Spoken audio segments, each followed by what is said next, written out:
Have you ever felt? Are you listening?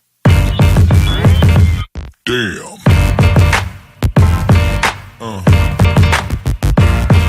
Yeah.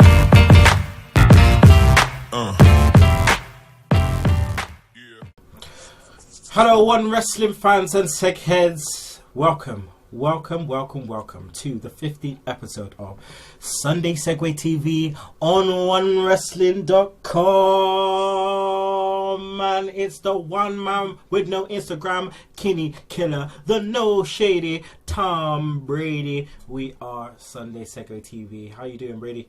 I'm doing good, man. Nice to make our debut yesterday on the Big Slam Nation. It was so good. Yeah. Thanks, Billy, for having us. It was so sweet, man. Definitely. We made a slam dunk on the Big Slam. Yeah, we had a good time. He's heated up. Yeah, we were in there. Boom, shakalaka. We were in there making it crazy, going crazy, making noise across the pond as we like to do with our brothers from the stateside. But now it's another episode of Sunday Segue TV. We will be bringing you the best in New Japan Pro Wrestling, as we do every week. But this time we'll be also adding ROH to that, because we will be looking back at ROH New Japan Pro Wrestling Global Wars 2016. Man, what a card it was. It's nice to see these guys kind of intertwine with each other. We see them every now and again on New Japan shows, but it was good to watch them in their own setting, seeing as I don't watch ROH that much.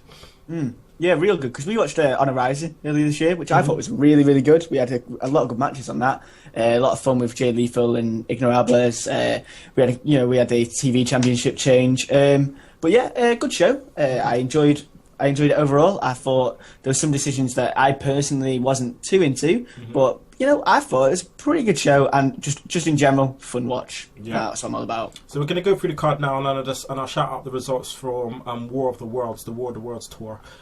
So let's just let's go through this right now. Okay, so Global Wars itself. So we started off with sorry, let me just get to this.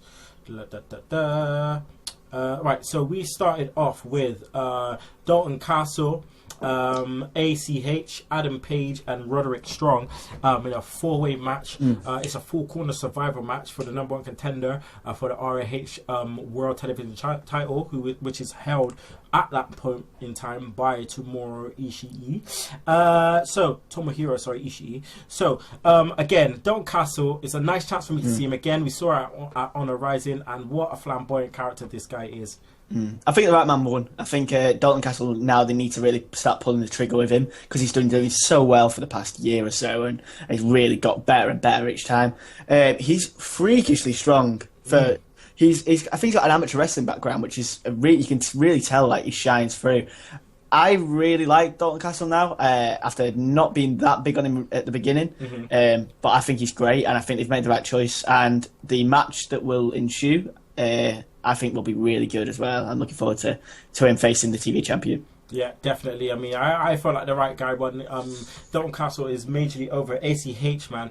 That flip that he does when he jumps onto, he springboards off the bottom rope and then does a flip is just absolutely crazy onto everyone. It was nice for me to see Adam Page. I haven't seen Adam Page before. Obviously, we saw Roderick Strong main event on a Rising. But yeah, I thought the chemistry between these four was great. And it was a nice paced match. And Dalton Castle managed to win, which was great. And he'll be facing off. Well, he won't be facing off against Tomohiro Ishii, which we will talk about a bit later. Dalton Castle though can get over it in New Japan, I reckon. I reckon Dalton Castle can get over anywhere. I think his gimmick's set for any company. I think New Japan, it's worked in Ring of Honor, it'd work in somewhere like Lucha Underground brilliantly. Even NXT, they soak it up. Main roster probably would work, I think. I think it's that good. Yeah. I think the boys add to it, I think. I love the boys being there. And and I love that thing he does where he does the steps, he bounces up the ropes really fast, and then does the steps really slow. Yeah, he's really good. I was so impressed, and he was absolutely awesome. A real nice guy as well. Yeah. Really nice guy. Expressions, man. Facial expressions are crazy. Then followed this, we had Cheeseburger. Now, when I look at Cheeseburger, I think I can wrestle. There's no doubt, because I've done some training and stuff like that, and there's no doubt in my mind if Cheeseburger is out there making his ROH pay-per-view debut, right, like that, You know, I got muscles, more muscles than Cheeseburger. Yeah. Like, and I'm not just tooting my own horn. I could wrestle. He's well made his pay-per-view debut alongside a legend in Jushin Thunder Liger, a pretty much a legend in Christopher Daniels, and a pretty good wrestler in Kazarian. Like, and he is awesome. Like, his story's great. Like, you know, going from like the ring crew and just this guy, and then just like he's just built this weird cult following, and it's brilliant. It's nice to see. Like, I thought it's just real fun. Like, and I thought Liger took an awful bump in this. Oh man.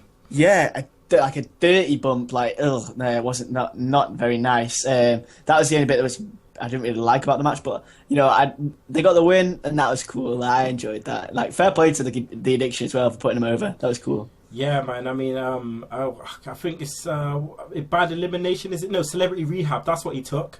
Oh yeah, He took a Celebrity Rehab. That was horrible, man. It was horrible. Landed on his head. But I mean, Cheeseburger. He got the roll up, which was great. Nice victory roll. And then after, Christopher Daniels and Kazarian, the Addiction, decided just absolutely beat up Cheeseburger. They gave him they put the boots to him and gave him the best Meltzer ever. Yeah.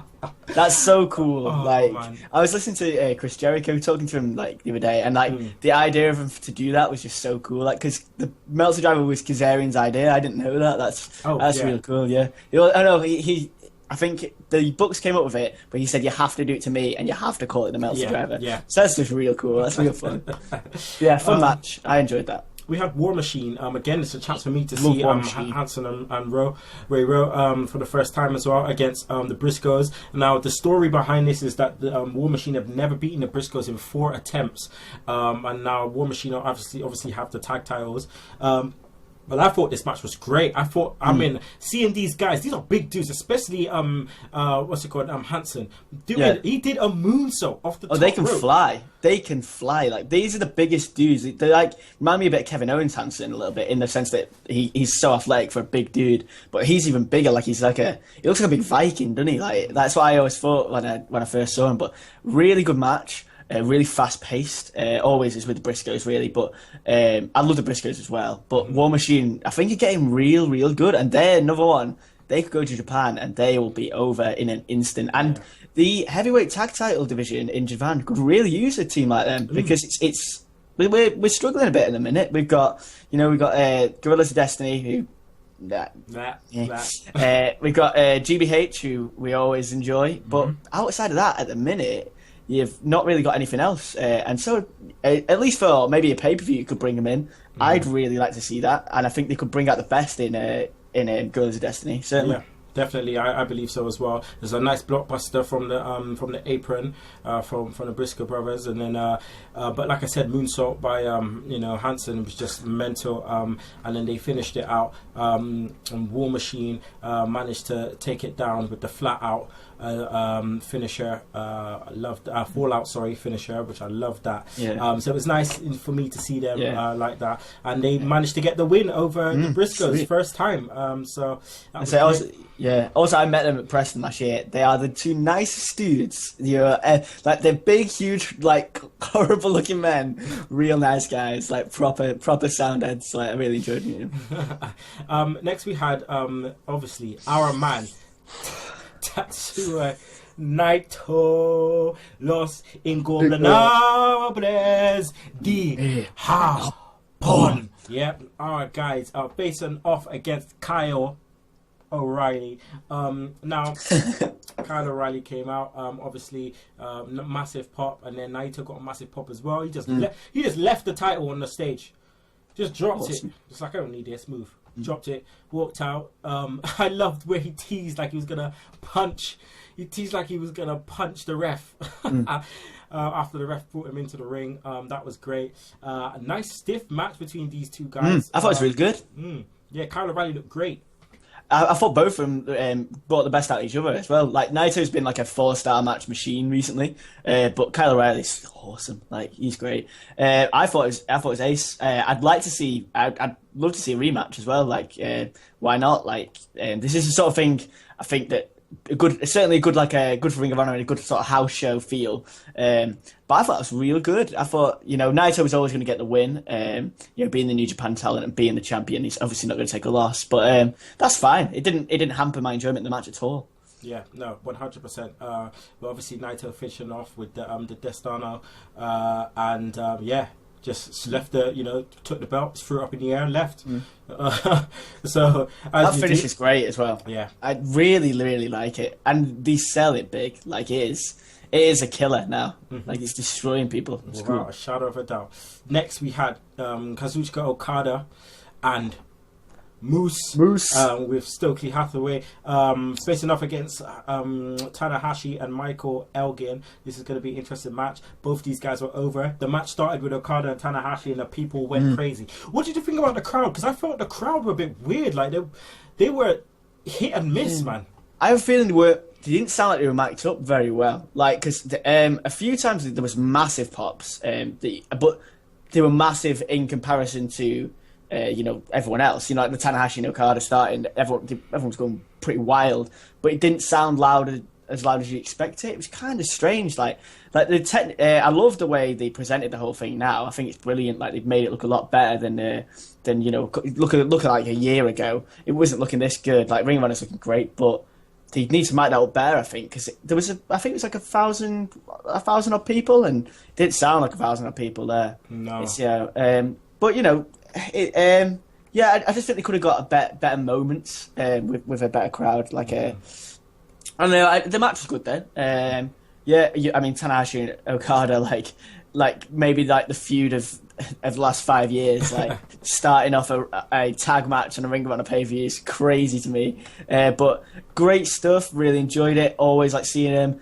Always like seeing Moose. Like he's real hot at the minute. He's going to be high in demand. I reckon he's going to go to WWE. You reckon? Yeah. I reckon he'll skip Japan for WWE. I didn't like what he was wearing though when he came out. He's wearing the shoulder pads. They're like way too small. The helmet didn't even fit on his head. It just looked weird. Don't know who made that fashion decision, but sorry about your damn lip. But the match itself, Moose looked great having Okada as his partner. He will only benefit from wrestling with these other three guys. Tanahashi again looked good with Elgin, tagging with Elgin, and Michael Elgin. It's going to be a big year for him out in New Japan. But Okada took it down in the end with a obviously Rainmaker. Took it down and they won. Next we had Bobby Fish facing off against Tomohiro Ishii for the ROH television title. Now again, this is a massive story where Bobby Fish has been chasing this title when Roger Strong had the title, and he had the title for a while. Little did we know before Honor Rising how Bobby Fish in the background was whispering sweet nothings to Roderick Strong, putting him off his game for Ishii, and then Ishii won the title. So and then they had a match on ROH. Roderick Strong and Bobby Fish. Bobby Fish won the number one contenders by making Roderick Strong tap out. So this is where we got to. And that's a real nice story. I think it's been real well done. Obviously, being like pretty much purely New Japan, and we don't watch that much of ROH usually. I had missed that as well. Like I didn't know that was the story, and that's real cool, real interesting, and really another really good match. Like Ishii is always going to have a good match, but the fact that they put Bobby Fish over really surprised me actually, and I thought it was awesome. Like that was really cool. Bobby Fish looked good. He looked good. 39 years old, man. 39 years old. He doesn't look great. 39 though. No. He looks like 25. Yeah. I think it's maybe because he's got like he's quite small. He's got quite a young looking face, but yeah, he's real good, real entertaining, and real like snappy and fast, and really meshed well with Ishii's style. Oh yeah, definitely, because you know Ishii's gonna come stiff. It's the only way he fights. He's gonna come stiff. And the chemistry between these guys was great. What do you think about Ishii? Well, Ishii didn't tap out. He passed out. So that's one way for him to lose. And I think that's a great way. Fine. Yeah, it makes Ishii still look incredibly strong. It makes Bobby Fish look like a bit of a badass. No, this is it. Like you're not coming out of this. And I thought it was a good ending. I think Ishii is I think he's the best seller in the business right now. Like, he makes everything look like it's like 1,000 bricks, like, hitting him. Like, goodness me, he's just like, he's awesome. Like, I really like him. But it's a cool way to pass the title. I don't imagine we'll get a rematch. But that's fine. Like, I think Ishii's going to go and do other things. The G1, coming in a few months, he'll probably get a feud leading into it. I'd like to see him face someone like maybe a Michael Elgin or something like that. I think that'd be cool feud. I'd like to see. Yeah, definitely. Penultimate match, we had Bullet Club, Mato Jackson, Nico Jackson, Tama Tonga, and Tangaloa, or Tangaloa, as they like to also say in ROH, facing off against the Motor City Machine Guns, Alex Shelley, Chris Sabin, I love those guys, plus Kushida and Matt Sydal, nice 8-man tag match. The one thing I found funny is Steve Corino, aka Mr. Wrestling 3, had a super kick counter in the corner, right? And he thought there was going to be a million super kicks, and there was a zero super kicks in that match. They teased a lot, but I thought the chemistry between these four was great. Yeah, and he's saying, like, I paid $6,000 for this. Like, that's awesome. Like, that's so cool. I thought this was a really good match. Like, especially right before the main event, I just want to see, like, loads of just crazy stuff, and that was pretty much what we got. Like, the teasing was so funny. Like, I loved that. Motion Machine Guns, awesome. Kushida, awesome. Sydal, awesome. All the Bullet Club members, apart from one, pretty much awesome. But, yeah, I really enjoyed it. It was cool. I think one of them got injured. One of the Bucks is injured at the minute, isn't he? Yeah. Nick Jackson, he's got a hurt rib, which means, we got Super Juniors coming up, which, by the way, guys, we will be covering. But yeah, it's going to be, do you reckon he goes to Super Juniors? I don't know. Like, a broken rib is obviously something that can, it's not a massive injury, but you're not going to be able to breathe properly, and movement, especially in a Super Juniors match where you're going to be flipping all over the place, it's not ideal. I think he'll be back. I don't know. I can't really decide. Maybe to get someone else in, that would decide what he's going to do. I'd like to obviously see him there, but if he's not, I don't think he was going to win anyway, so that's okay. But it is a loss, certainly. Because they lost him. He couldn't wrestle the night after as well. He was supposed to be in a tag match on the Monday, and he couldn't wrestle on that. So not a great sign for him, really. But cool match. Enjoyed it. Yeah. Right. Let me go to the main event. We have Jay Lethal, champion, with Taylor Hendricks, nice addition to the House of Truth, versus Colt Cabana. Now the story of this, again, Colt Cabana wrestled on ROH. He said if he wants to fight Jay Lethal. He wants to fight him here and now. Jay Lethal said, if you want to fight, let's do this, and they just fought, and Cabana got the win. So it made him number one contender, and had this match. This match was back and forth. It's a long match. Went 20 odd minutes, and I thought Cabana looked really good, credible. It's in Chicago, so the fans were going mental. You had him in the Billy Goat's curse submission hold, which looked like it was going to go the way of Colt Cabana. And then the Bucks came out. Bucks came out, and they looked like they were going to cause problems, and they did cause problems, because they went to super kick Taylor Hendricks, missed, hit someone else, and then managed to super kick Taylor Hendricks as well. I was like, whoa, you did not just super kick this woman in her chops. And then all of a sudden they come into the ring, 2 Bullet Club t-shirts. You're thinking, wait, what's going down? Lights go out. Who's standing in the ring? Former Sunday Segue interviewee Adam Cole. That's right, baby. Adam Cole, baby, has now joined the Bullet Club. Oh my days. What do you think about that one? No shady Tom Brady. We talked about this yesterday, didn't we, on the Slam Nation, and I am super stoked for him joining. I think he's a perfect fit. I think it adds, the moving it into Ring of Honor as well. He'll come to New Japan, which is real cool. He carries himself, you said as well, as a heavyweight, which is interesting because he's built more like a Super Junior. So it's interesting to see which way he'll go with that. I would like to see him go in Super Juniors, a la Kenny Omega a few years ago. But what they will do with him is interesting. If he's in the G1, awesome. If he's in the Super Junior division, awesome. I just want to see more Adam Cole, and that's good with me. That's real good with me. Well, they've got a chance now to be like, okay, Nick Jackson's injured, but I'm taking his place. You know what I mean? Yeah, that'd work real well, actually. Yeah, in fact, they've almost inadvertently set themselves up for a perfect replacement. I think that could really work. Like, I don't see why. In fact, I don't see why they wouldn't do that now. Like, give him some time to rest. Yeah. Let him get healthy. Let him get ready for bigger and better things. I'm all for that. Definitely. Yeah. Well, the Bucks, they've got a guaranteed contract with ROH, so regardless whether they don't make shows, they get paid, so it don't matter. Yeah. So they'll be all right. He can go back and see his position in America and get himself sorted out.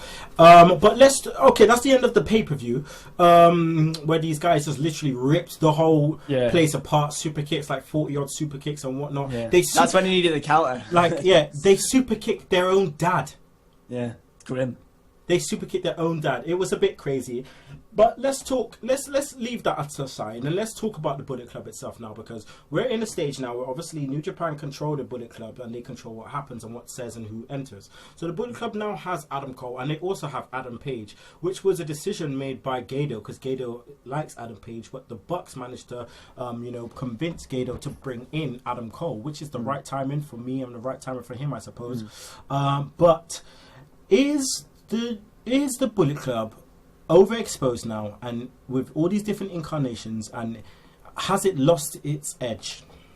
The issue that they're having is there's too many people maybe watering it down, and too many people who aren't over in the club. The club originally got everyone else over, but now people need to be over to come into the club because the club is bigger than the members now. Which is really interesting. Why I think Adam Cole fits perfectly, because Adam Cole is over everywhere, and he's awesome, and he'll add to the Bullet Club. Page is a lot different because he's not very over, and he's almost floundering a little bit. And if Gedo thinks he can do great work with him, by all means, show me what you can do. But the last edition, Tangaroa, not very good in my opinion. Give him time. I'll give him 6 months. Give him a year. But I don't see that going well for me, and that's not making me go like, oh, I love the Bullet Club now. That's making me go like, I don't really want to see a Bullet Club tag match now. I don't want that, and I think the fact that it's everywhere, and they need to be careful with overexposing the Bullet Club to everyone, because having it everywhere means you've always got to have they've always got to be doing something, and they've always got to keep moving, and they've always got to have motivation, and it's hard to book storylines in 3 different places that all intertwine. It's an odd time for them, and I hope it all goes well. But and as well, with the NXT pull and things like that, it's a crazy time for them. It's really interesting, but I don't think Page is a particularly good addition, much as I think Tangaroa wasn't a particularly good addition either. Okay, well, guys, what we're going to do now is we're going to go on to winner or wasteman. So we have 3 people, as you know, on the panel. So the first person we have is Adam Rose. Now, Adam Rose, he's been suspended by WWE, obviously, because his second violation with wellness program, wellness policy, sorry. But now he has been suspended indefinitely because he has been arrested for domestic violence on his wife. Now, is Adam Rose a winner or a wasteman? I think if he's anything but a wasteman, then there's something wrong with his world. That is, you can be suspended from your job, you can have hard times, but that's never okay. That's never okay, madam. And I don't really need to say much on that. That's not cool, man. You're wasteman blood. You're wasteman. Done. Sort yourself out. Do you see his mugshot, by the way? Yeah. He looked unwell. Yeah. I feel bad for the times he's having there, but that's not an excuse for anything. Yeah. All right. So next we have Cedric Alexander. Cedric Alexander this weekend has left ROH. He's done. He's finished. Okay. For bigger and better things, no matter what that is. Now he has left ROH, his home for the last 5 years. Is he a winner or is he a wasteman? This is one that remains to be seen. I don't know. I like Cedric Alexander. He's real good, but where's he going? Nobody knows. How you know? If I actually don't know. Go on. What do you think? Is he a winner or a waste? I think he's a winner. I think he's been there for a long time. I think he's developed himself, and I think he's developed himself into a position where he probably might end up at NXT. He probably might be in the global tournament. You don't know. Oh, you know? yeah. But I think he's put himself in a position now where he can go where he wants to go. If he ends up in TNA, you're a waste man. Simple as. You end up in TNA, I'm telling you now. If you end up in TNA, you're a waste man. Move on. All right. Last but not least, Alberto Del Rio. Now Alberto Del Rio has, he's what, 40? Is he 40? I looked at this yesterday. He's 38. He's 38. Okay, yeah. He's 38. And he has now bagged 2-year-old? 23, around your age. 15 years in the difference. She's 1 year older than me, pretty much. Like, because my birthday's like next month, so it's great. He has bagged Paige. He is dating Paige. Alberto Del Rio. Alberto El Patron. He has put that Mexican class. Yes, he has put that stuff on Paige. Now, he's got Paige. He's left the League of Nations. Is he a winner or is he a waste man? He's a total winner, man. What a champion. Yes. Albert. See. Yes. I'm loving that. Yeah, that's cool, man. Like, you can do whatever you want. 15 years that's like more than half her life difference is what I was thinking about. Yeah. Like, that's loads of her life. Yeah. Like, but it's fair game. Go for it. That's cool. Do the biz, yeah. You're a winner. We got you, Alberta. We got you. Okay, so that's the end of the show, people. But what I've decided what we're going to do for next week. We're going to preview the best of the Super Juniors because it starts on the 21st. It starts off, on the 21st of May, which I believe is next Saturday. So we will review the first show. But me and one Tom Brady, we will be booking the whole of Super Juniors. So that's right, Brady, me and you, we will get in a little spreadsheet or doing what we can, write it down on a little piece of paper, and we are going to book. We are going to book the winners. We're going to book the losers. We're going to book the totals, the points totals, and we are going to book who's going to be in the final of the best of Super Juniors. And we are going to book who's going to win a face-off against Kushida for the IWGP Junior Heavyweight Championship at Dominion. Well, that's super cool. That's the first I've heard of it, guys, and I'm so stoked. That's cool. Go. That's right. Sweet, We've got some homework to do. Yeah. We'll be back next week with that. Hopefully, our partner in crime, Mr. One Nature Boy Fame Black, will be in the building. The Snapchat extraordinaire. We miss you, man. I believe it's your daughter's birthday this weekend, so happy birthday to your daughter. Big up your daughter. Again, guys, make sure you check out Bill Apter One Wrestling on Twitter. Make sure you check out the Big Slam Nation. You know who you is. Billy Ray Valentine, Big Ray Show, OK Fame, Anthony Quintana, James Ramsey. You know who you is. A-Track Brown. All of you guys. Make sure you check them all out. You can find me. That's at Kinny Killa. That's Killa. You can also follow us at Sunday Segue. Segue spelled Segue. T-Brady94, check me out on Twitter. What a show. What a weekend. What a weekend. What a weekend. And we've got more to come. And guys, if you don't like that, you can choke on that slapnuts. Woo! But you want wrestling fans talk. So without further ado, guys, let's go bring the unity and say 1, 2, 3. Hey, we want some praise.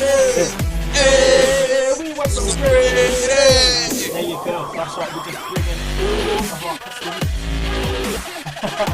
Right. So Sunday Segue TV predominantly bringing it to the side.